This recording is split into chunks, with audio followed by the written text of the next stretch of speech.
And then you just gave all that up and decided to move to Singapore. Deep down inside of me, that voice was calling out saying, this is not your journey. So is it true that a lot of expat couples move here to fix things? Many move out here for the lifestyle, for the job, for extra income.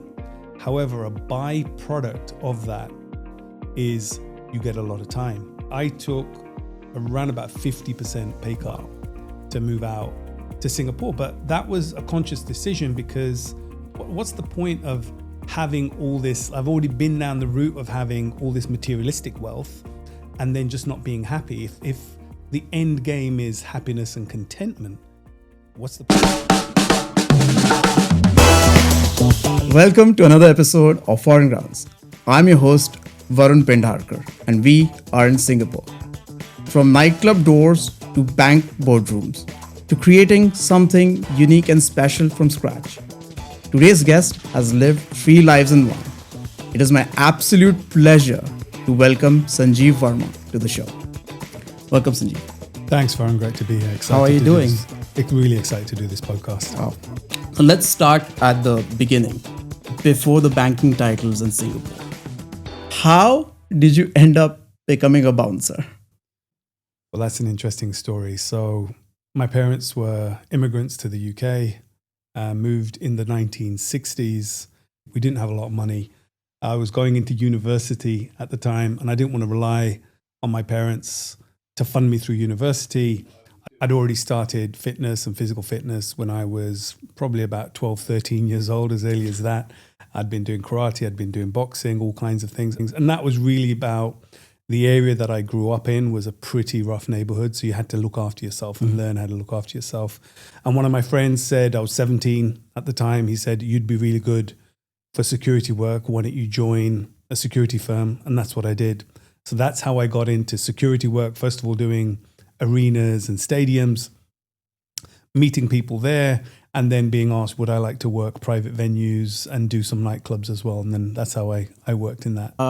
And were you knocking people out or were you calming them down? I think it's interesting when like people think security work and door work is a lot about physical strength. It's more about mental strength.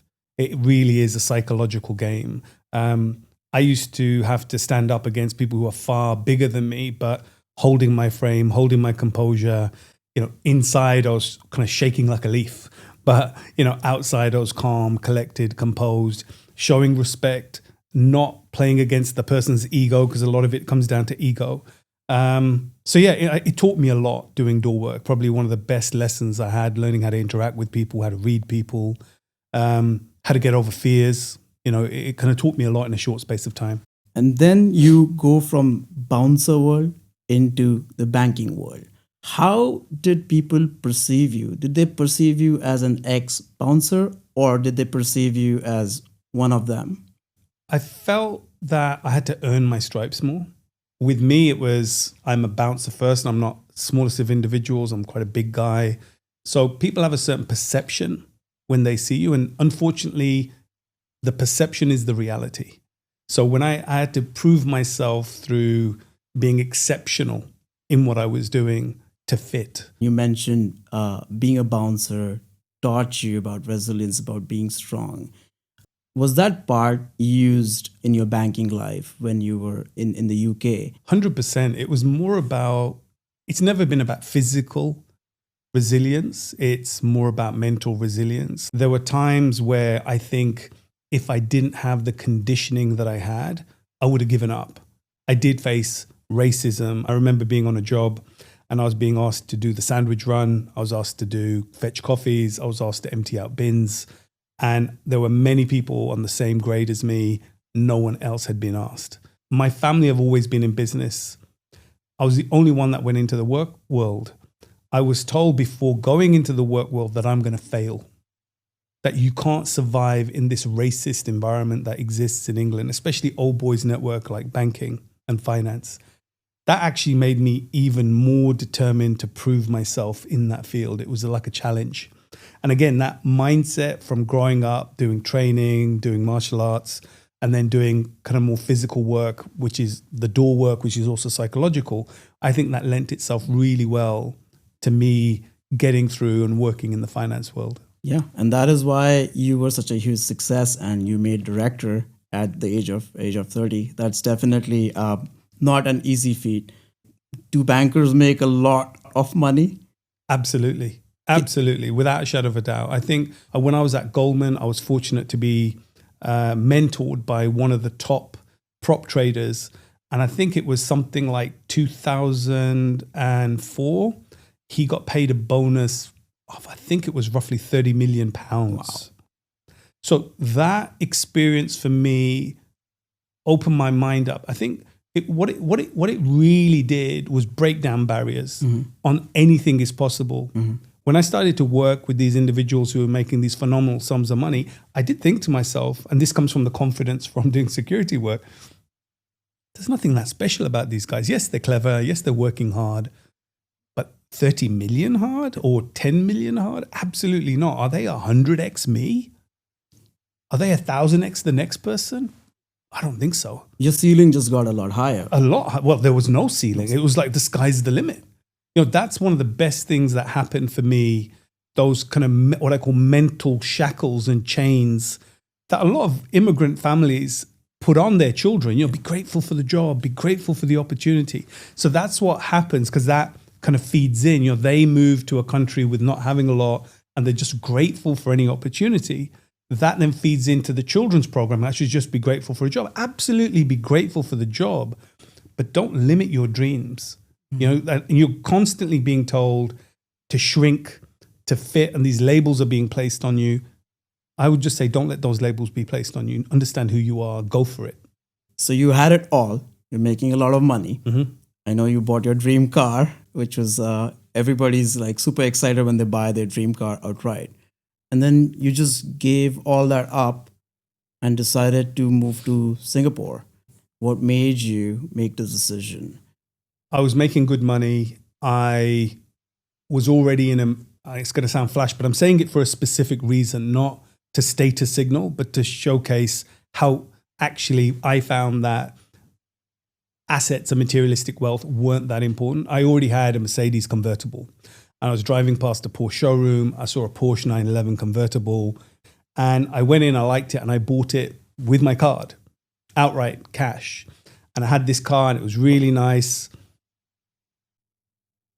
But it was almost like, okay, I've been chasing this thing and I've been chasing this thing, but now I've got it.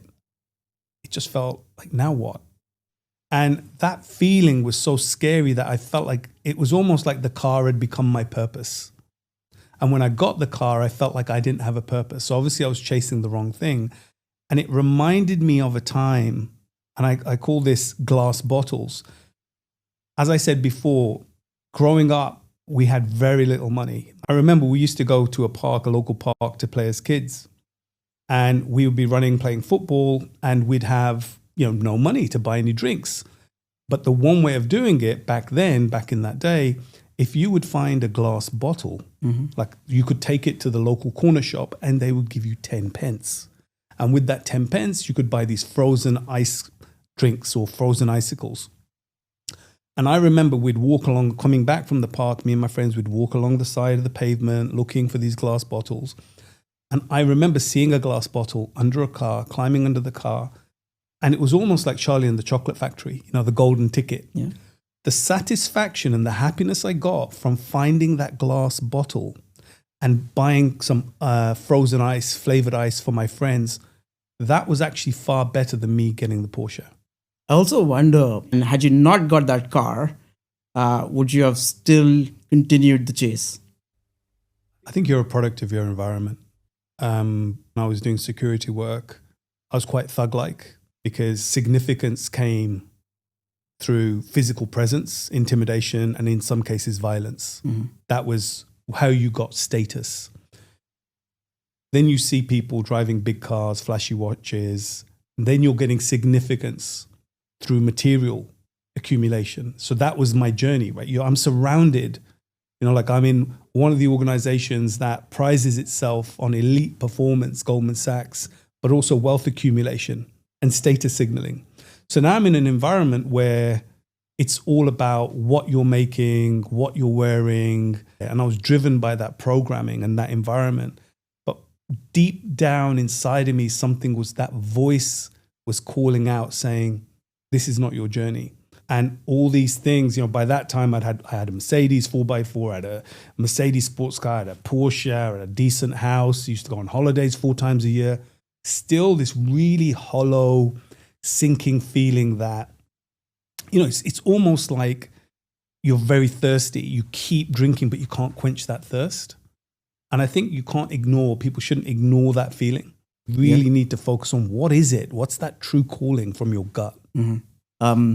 How did you tie that to Singapore? I mean, you could have gone to New York, Hong Kong, Dubai, all big finance hubs.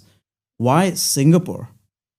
I'm going to say something that I've never said in public, something quite personal. It was to do with a family situation and my relationship. I had all the trappings of a successful life, but my relationship with my wife was not going too well. And I spoke to numerous friends and they said, you need to get yourself to Singapore. Why? I said, why Singapore? And they said, because it's easy. It's very, very easy. You get a helper, it's great weather, and you really get time to focus on each other. And that can be a good thing and a bad thing. So you get time to focus on each other, meaning that there's no distractions. Whereas, in the UK, it's school runs, it's grocery shopping, it's cleaning, cooking, ironing. That was done intentionally on my part in my move to Singapore. I was working with Credit Suisse at the time. I was doing a global role. I asked if I could work out of Singapore. They agreed. I went in 2011 to have a look. Everything was going well. I took my kids out of school. I had a draft contract. And then I got called into an office. And I said, sorry, Sanjeev, I'm going to have to let you go. So I've taken my kids out of school. I've just reorganized all my life. And I've told everybody that I'm leaving for Singapore. But this was, just post GFC, global financial crisis, and they were doing cost cutting. So I took that on the chin. I took the redundancy, but I thought I need to get to Singapore. That's been my mission. That's what I want to do. So then I just started cold calling. I didn't have any contacts. I didn't have any network in Singapore. Like one of the things I did is I went through all the job sites and I looked for blocks of jobs. So is it Deutsche Bank? Is it Standard Chartered, which in this case it was? And then because of the time difference, it was me trying to catch people first thing in the morning. So I was sitting in my home office 2 to 4, 2 to 5 a.m. most mornings for 6 months, just calling people, just reaching out, just emailing people. And then in the end, I landed a job with Standard Chartered in Singapore. This also goes back to the resilience that you 100%. learned as, very early at the beginning of your career when you were a bouncer. And I say with that, I have a saying, which is, it's interesting how the harder you work, the luckier you get. In effect, luck has nothing to do with it. It's the tenacity and the work that you put in. Standard Chartered were really, really good in transitioning me over to Singapore. They paid for my flights, business class with me and my family. They moved me into serviced accommodation for 4 weeks whilst I settled myself in. They had somebody who was, they had a moving company. Everything was looked after. I didn't have any headaches. And they even had sessions where they talk about integrating into Singapore. They had somebody show me around food courts, hawker centers, the local areas. So it was super easy, really, really easy. So it was love at first sight looking at Singapore? It was compared to the UK, but that's always what happens with the change. It's like when you go on holiday, it's that new shiny thing and that feeling of it's hot, it's warm, the kids are having fun, there's swimming pools, and it's just really exciting. So yeah, I did fall in love with Singapore when I first moved here. Okay. I want to go back to the purpose. The main driving force of moving here was, your family, and you wanted to focus on your relationships. How did things turn out?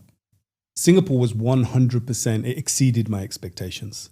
It was far better than even my friends had told me. And what Singapore enabled me to do is find the answers that I needed to find. So I had been dragging out a relationship where, my ex-wife and I had grown apart, as many couples do. But because I'm old school, and this is something else to reflect on, my parents were migrants to the UK in the 60s from India. India actually moved on. They held on to traditions and values that were forgotten. My programming was, you don't divorce. You just do not. As a good Indian boy, you do not divorce, right? You just don't give up on your relationship. And I hadn't. And I'd been trying and I'd been trying and I'd been trying.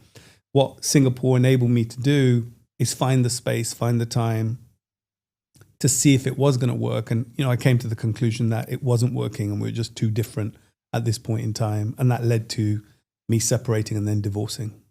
So is it true that a lot of expat couples move here to fix things? I don't think people move out here like I did. There may be a few, but I haven't come across many that have moved out here to make their relationship work. Many move out here for the lifestyle, for the job, for extra income. However, a byproduct of that is you get a lot of time together. You have to spend a lot of time together. Like I said, cooking, cleaning, ironing, school runs, all of that disappears because you've got a helper. I would say it's 50-50, in terms of whether it's going to work or not. But from what I see, it's more 80-20 that it doesn't work. One of the core reasons I think that happens, this is just, again, my personal opinion, is that most guys, when they land in Singapore, drink their own Kool-Aid and believe they became James Bond overnight. Now, why do I say that? Because the amount of attention expat guys get in Singapore is ridiculous. Take them out of Singapore, put them somewhere else. They're a nobody. Put them here, they get a lot of attention.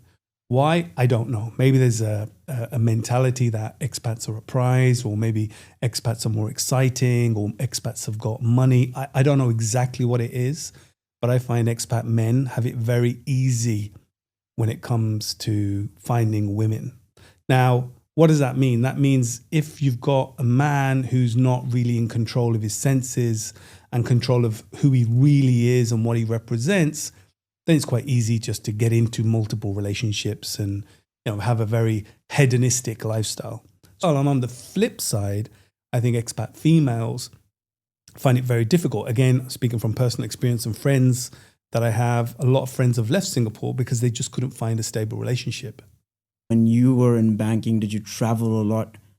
In Asia, you do travel a lot because there's a lot of places close by, whether it be Hong Kong or Taipei or China, wherever it's going to be. So there is a lot of travel. And I have another statement, which is proximity is power. If you're around people at work, especially the opposite sex, and you're spending a lot of time with them, naturally feelings can build. Proximity is power. Unless you're aware, people go into things blindly and say, well, one thing just led to another. When you're aware that proximity drives power, right? Being conscious of that, then when you're on these work trips, you make sure you're not going to too many evening dinners with the opposite sex, because things can happen naturally. You can get lonely. So I see that happening in many relationships. I have this saying of, I think it's called work wife. There's many work wives. Interesting. Coming back to work. So you mentioned that, you were cold calling and you got a job at Standard Chartered. They were very nice to you, made the transition seamless. Bankers make a lot less money in Singapore compared to UK. Did you take a pay cut? Singapore isn't a global hub in the sense of investment banking. So when you look at Deutsche Bank or you look at Credit Suisse, you look at Goldman Sachs, the organizations that I previously worked at, obviously very big in Switzerland, very big in the States, and big in London. And if you look in Asia, the main hub is really Hong Kong. Singapore, you look at Standard Chartered, obviously the local banks such as DBS, great. You look at Citibank as well, are pretty decent.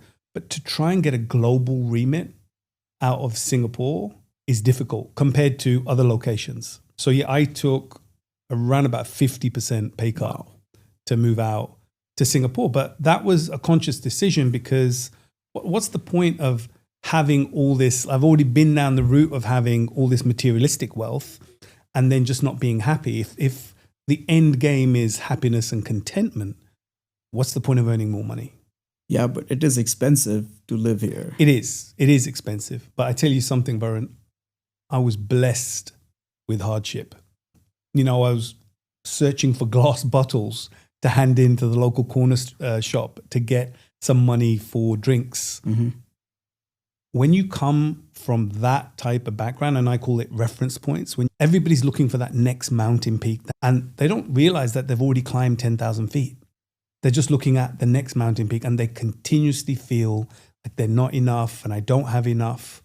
So I always go back to my reference points of not having much and being grateful for where I am. So even with that 50% reduction in my pay packet, it was still a significant sum. You moved here, Yep. taking a pay cut. You're going to work. Did you feel like an outsider? Did you face any other challenges, or was it just super smooth and you were the rock star banker that they wanted and you started hitting it out of the park right from day one? I think I just took whatever job I could to get out here. And the first job that I took was a finance job. But my first year at Standard Chartered was a complete nightmare. I'd always been rated as exceptional in what I was doing. This was the first time in my whole career that I was actually failing. And I knew why I was failing, because I was in the wrong job. But I'd taken that job just to get out to Singapore. I was doing number crunching on spreadsheets. Whereas, you work at somewhere like Goldman Sachs, they say, we don't pay you to do spreadsheets, we pay you to think. Now, coming to an environment where you're doing basic number crunching and forecasts and run rate and calculations, and it's just sell after sell after sell, it was really horrific. Really, really horrific. 100%. How about the culture? Was there any cultural difference that you had to adjust to, or was it very similar? What was your sort of experience? See, my experience, like, again, working with teams, I'd run global teams from the West, and they're very vocal. If they don't, all levels, and I actually quite enjoy it because they will highlight things that maybe, even at the most junior level, there's something to learn from someone, I believe. I always take the input. Because what I did find in Asia is people did not vocalize their opinions. They're a lot more subservient compared to the West. So in times where you need people to follow instruction, I think Asia is amazing because they just get things done. But when you want somebody to challenge your thinking, to provide genuine feedback, I found, from my personal experience, I found Asia to be a bit of an echo chamber. A lot of yes men. A lot of yes men. So for example, for me, I was always developing frameworks and strategies. So that's something that I excel at. My team were very good at delivering on those frameworks and strategies. But without them, I've just got a piece of paper or a presentation with thought processes on it. It doesn't actually get done. And I wanted them to feel and appreciate, how valuable they are. And I think in the West, a lot of the staff tell you how valuable they are and tell you how much of a rock star they are. In the East, they're a lot more, humble, I think.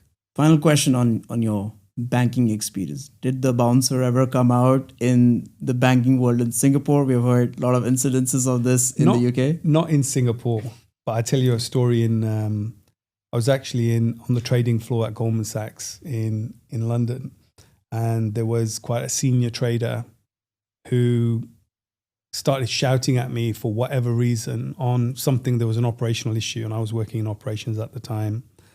And I just found him really rude and arrogant, and it did click in. And he was much even bigger than me. He was like 6'4", 6'5". And I remember him shouting at me, and something just clicked. And I said, "Don't you ever on the trading floor shout at me, right? I don't report to you. I don't answer to you. So lower your voice." Right? And I just held my ground. I went back, was in a different building, went to my building. My boss called me in the office and said, "What happened?" He said, "I just got called by the head of trading." Wow. Who's the head of trading. This guy had been paid $10 million just to join. So it's a golden handshake, just to put it into context as to how senior or well paid this individual was. But one of the things I do live by is what you represent. And this is again what I teach men and mentor men on. What's your code? What do you live by? And one of the things I reference is I've got 2 daughters. If my daughters were looking at me in that moment being shouted at, yes, there could have been better times, but was I embarrassed or feel really bad about the way I responded? No, because I held my ground and I held my respect.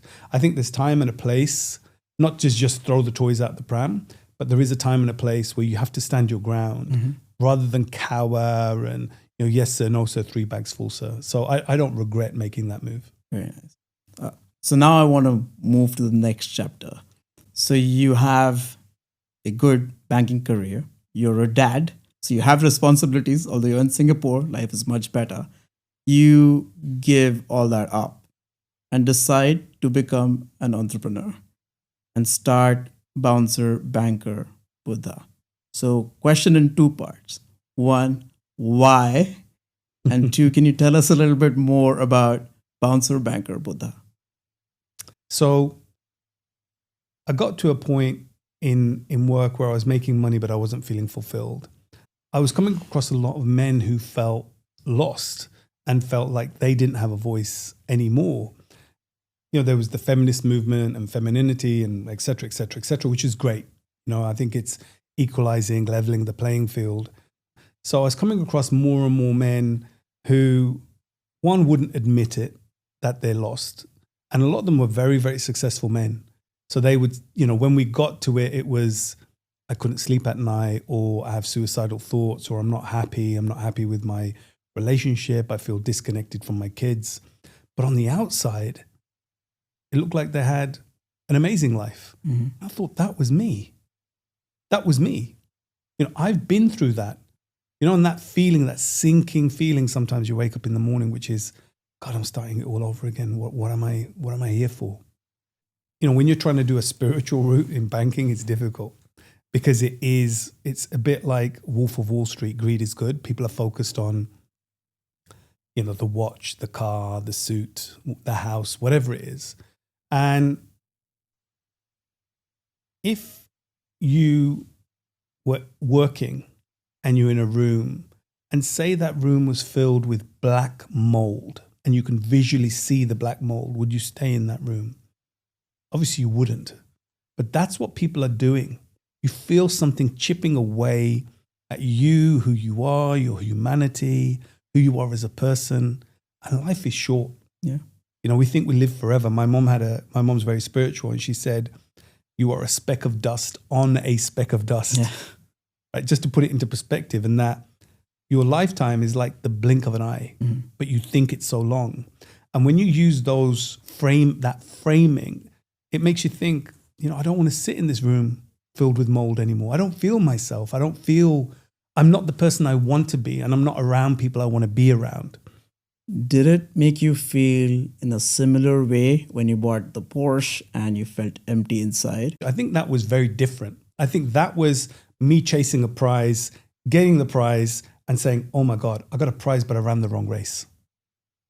And I say this to my kids when they were growing up. So I also coach men on, how they can build better relationships with their children. And one of the key things is, what do you represent? And that applies to adults as well as children. What do you represent? And I kept questioning, what do I represent? And that was a different conversation in my head. It was, is this what I want to represent? Is this what I want to brand myself as? And, is this a culture that I align to? And it wasn't. And therefore I needed to leave and do something different. Losing a paycheck. How do you deal with the unease that there is no income coming in? As entrepreneurs, you have a J curve. So, you're drawing down, your bank balance is going down, and you're hoping for that turn and that massive shoot up. That's what you're hoping for.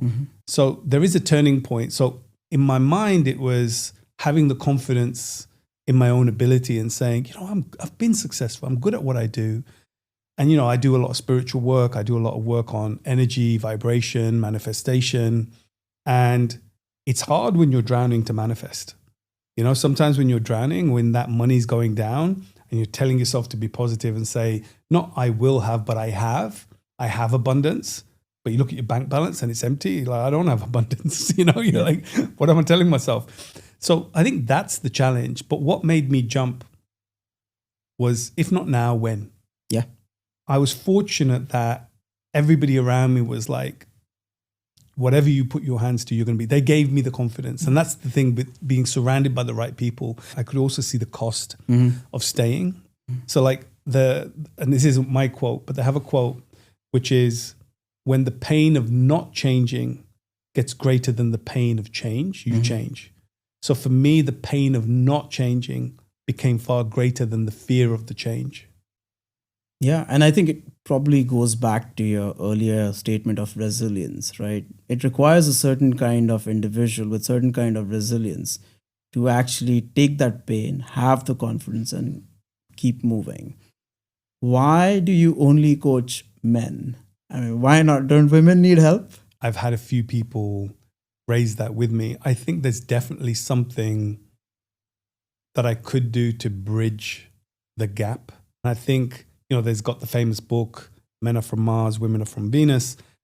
I think that still applies. I think there's something to be done about bridging the gap. So helping women understand men more is something that I think I really need to do. Why do I focus on men? Because I see a lot of them in me. Being in that dark place, and I describe it as a deep, dark well, and you're trying to scratch, you can clawing your way up, and you've got dirt under your nails and you're falling back, you've got that sinking feeling, then you get up again. And all I want to do is throw these men a rope. So I'm already out. I've already climbed out. Here you go. So because you're a man, you've gone through this, men will be more aligned to listen to your frameworks, what you have to say. A lot of my frameworks actually teach men to be a lot more accountable. So I've got, one of my frameworks is AAA, which is awareness. So first of all, just being aware, and it's a fundamental shift in thinking. Why are you doing what you're doing? Why are you thinking? What are the stories you're telling yourself? Accountability, and then action. And accountability is owning it. And that is a big shift. That actually helps many relationships. So women that I've spoken to about my frameworks have actually said, oh my God, can you go and talk to my husband? Can you go and talk to my husband about this? Because there's another framework which is about relationships for men and women, but it's more focused on what the man needs to do. And that's called ACE. And that's attention, make a woman feel seen. Chemistry, make a woman ensure she's physically satisfied. And excitement, add some spontaneity. And again, this is based on research and science. So a lot of women, when I tell them that, they're like, oh my God, my husband needs to do that. A lot of men do ask when I give them these frameworks, what about my ACE? I need my ACE, right? But that's a different story. But I think what, if anything, a woman would disagree with, or maybe some women would have an issue with, is I talk about men being in their masculine frame. That isn't about being aggressive. That isn't about being dominant. That isn't about barking orders. But it is about leading, being confident, having a purpose, and again, being self-aware. So I think women sometimes see that as misogynistic. I don't see it as misogynistic. I see it as a man being a man. And I think, one of my daughters said this, and I think it's a beautiful statement. Men and women are equal, but we're different. Very, very deep thought. Very nice. You teach through experience. You have lived this life. But people might say, you're not a psychiatrist. You don't have the degrees. A, do you get this question? And B, how do you respond to this question? I get it a lot from people who aren't drowning. Let me put it this way, a simple way. If you had somebody who had read a book on how to swim, never swam in their life, and then they're telling you how to swim, and they say, go and jump in the river. Are you going to jump in the? I'm not jumping in that river. I'm not jumping in that river. So take it on board. Somebody did say to me, you're not a psychiatrist, you're not a psychologist. What qualifies you to teach men? I thought to myself, that's a great question. What qualifies me to teach men? Then I go back to the men. There is a place for therapy, for sure. But then I go back to the men that I talk to, and people say, oh, you're a coach. I don't see myself as a coach. I see myself more as an advisor. I tell men what I believe they need to do, and I give them frameworks which they need to work through and they need to think through. And all the men that I've coached, and I've spoken to over 100 men now, they've all come back and said, what you've given me, I haven't been able to get from therapists, and I've been to like 20 therapy sessions. And what I've got from you in a few hours has been more than what I've got from them. That's just because I've given them practical solutions, not questioning. I've given them, look, I'll give you a good example. Somebody's thinking of divorcing their partner. Okay, you're going to divorce. Why are you going to divorce? Right? Let's go through what's the reasoning. Right? So then there's a framework, and the framework is, have you been through your finances? This isn't in order of priority, but have you been through your finances? Are you ready to be alone? That's a massive question most men don't even think about. They divorce, then they're like, oh my God, I feel lonely. Don't think about the grass being greener on the other side. Is your life better without this person in your life? If you never met anybody ever again, would you still be divorcing? And what about your children? Are you happy being away from your children? Because, men get the short straw. Yeah. And then parental alienation. Again, a lot of the men that I've coached, a lot of it seems to be around children and how their partners have turned their children against them. So when I lay this framework out and they go through it, there's been a number of men that say, I'm actually not I was thinking about separation, I was thinking about divorce, but now I don't think it's the right thing to do. Yeah. So providing a logical framework for them to go through and do the thought process through. In Singapore, since you work with a lot of men, what is the one common problem that you see with the men you work with? The one common problem I see is an unrealistic expectation of life. Most men I see blame everybody else and everything else about their problems. And they have unrealistic expectations. What they want, a Victoria's Secrets model with a PhD who's great in the kitchen and great in the bedroom, but they want to sit on the sofa, eating Doritos, watching Netflix. There's this unrealistic expectation. One of my biggest frustrations with men, not only in Singapore, but men I coach generally, is taking accountability and understanding that if you are seeking in a relationship somebody else, or you're seeking this better person, if you carry on the behaviors that you've got now, where do you see that in 5 to 10 years' time? So that's the biggest point that I see. I think taking that ownership and accountability. My final question to you is, you've lived 3 lives in one: the bouncer, the banker, and the Buddha. Give our listeners 3 takes that you think from your experiences would be beneficial to them. I think one of the most powerful statements I've heard, and it's an African saying, is, if there's no enemy within, the enemy outside can do you no harm. I think that's one. I think that also links back to another concept that I have, which is called penguin principle. And the penguin principle is quite simple. Somebody comes up to you in a bar and says, you've got hands like a penguin. That I'd be laughing my head off. I'd be thinking this person's crazy. But if that person comes up to you and says, you're really ugly, and you take offense, there's something inside of you that has believed that statement. I think the final thing that I would say, which is even deeper and more spiritual, which we didn't touch on, is you create your external world. What you project from inside is what you find outside. Everything you see is based on perception. Another saying that I have is, 2 truths can coexist. And this is what happens in relationships. 2 truths can coexist because the truth is based on perception. So those are kind of my 3. Nice.